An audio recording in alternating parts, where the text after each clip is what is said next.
সেরা আলোকসজ্জা পেল পুয়াবাগান সার্বজনীন। পুয়াবাগান সার্বজনীন দুর্গোৎসব কমিটি ৩৩তম বর্ষে এবারে পদার্পণ করেছে। এবছরে তাদের থিম ৫১ সতীপীঠ। ৫১ দেবীর প্রতিরূপ মূর্তি এখানে রয়েছে। কামাখ্যা মন্দির থেকে শুরু করে কালীঘাট মন্দির সবই এই প্যান্ডেলের মাধ্যমে তুলে ধরা হয়েছে।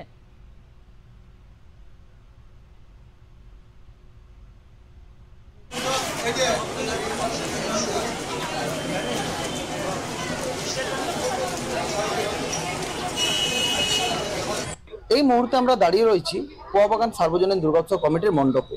ওঙ্কার বাংলার পক্ষ থেকে তাদেরকে সেরা আলো পুরস্কার তুলে দিচ্ছি তাদের মন্দির কমিটির হাতে।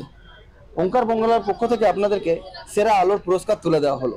পুয়াবাগান সার্বজনীন দুর্গোৎসব কমিটি হিপ্পে পুয়াবাগান সার্বজনীন দুর্গোৎসব কমিটি হিপ্পে ওঙ্কার নিউজ সেরা পুয়াবাগান সার্বজনীন দুর্গোৎসব কমিটি হিপ্পে ওঙ্কার নিউজ সেরা পুয়াবাগান সার্বজনীন দুর্গোৎসব কমিটি হিপ্পে।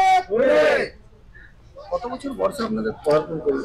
আমাদের পুয়াবাগান সার্বজনীন দুর্গোৎসব কমিটি এবার ৩৩তম বর্ষে পদার্পণ করলো। ৩৩তম বর্ষে আমাদের থিম ৫১ শক্তিপীঠ। দেবী সতীর যে শক্তিপীঠগুলি আছে, পীঠস্থানগুলি আছে, সেগুলো আমরা একত্রিত করে একটা জায়গায় মণ্ডপের মধ্যে উপস্থাপন করার চেষ্টা করেছি। আশা করি দর্শনার্থীদের ভালো লাগবে। আর তার সাথে আমরা ওঙ্কার বাংলাকে ধন্যবাদ জানাই যে আমাদেরকে সুন্দর পুরস্কার তুলে দেওয়ার জন্য। আমাদের মনে হচ্ছে যেন আমাদের প্রচেষ্টা, আমাদের এতদিনের পরিশ্রম আজকে সফল হয়েছে। আর তার সাথে বাঁকুড়াবাসীকে তথা রাজ্যবাসীকে আমরা আমাদের মণ্ডপে আসার জন্য আমন্ত্রণ জানাচ্ছি। কি মনে হচ্ছে যত সন্ধ্যে বাড়ছে ভিড় কি তত বাড়ছে? চতুর্থ দিন আমাদের মণ্ডপ ওপেনিং ছিল, চতুর্থ দিনে ভিড় ছিল চোখে পড়ার মতো। কাল পঞ্চমী, আজ ষষ্ঠী, আজকে তো যা দেখছি ভিড়, তাতে করে মনে হচ্ছে বিগত দিনের রেকর্ড আমরা ব্রেক করে দেবো এবার। হঠাৎ করে চিন্তা ভাবনা করতে চিন্তা ভাবনা বলতে ৫১ শক্তিপীঠ আমাদের হিন্দু ধর্মাবলম্বীদের কাছে গুরুত্বপূর্ণ জায়গা। তো প্রত্যেকটা মানুষের প্রত্যেকটা জায়গায় গিয়ে দেখা বা দর্শন করা সেটা সম্ভব নয়।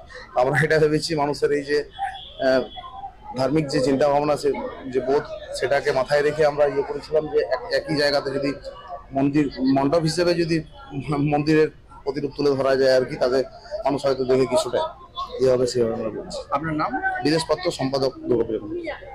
ইতিমধ্যে আমরা কথা বলে নিলাম পুয়াবাগান সার্বজনীন দুর্গোৎসব কমিটির সম্পাদকের সাথে। তারা জানালেন যে পুরোপুরিভাবে আলো এবং নতুনত্ব চিন্তা ভাবনাকে তুলে ধরা হয়েছে। বাঁকুড়া থেকে শুভম কর্মকার, ওঙ্কার বাংলা।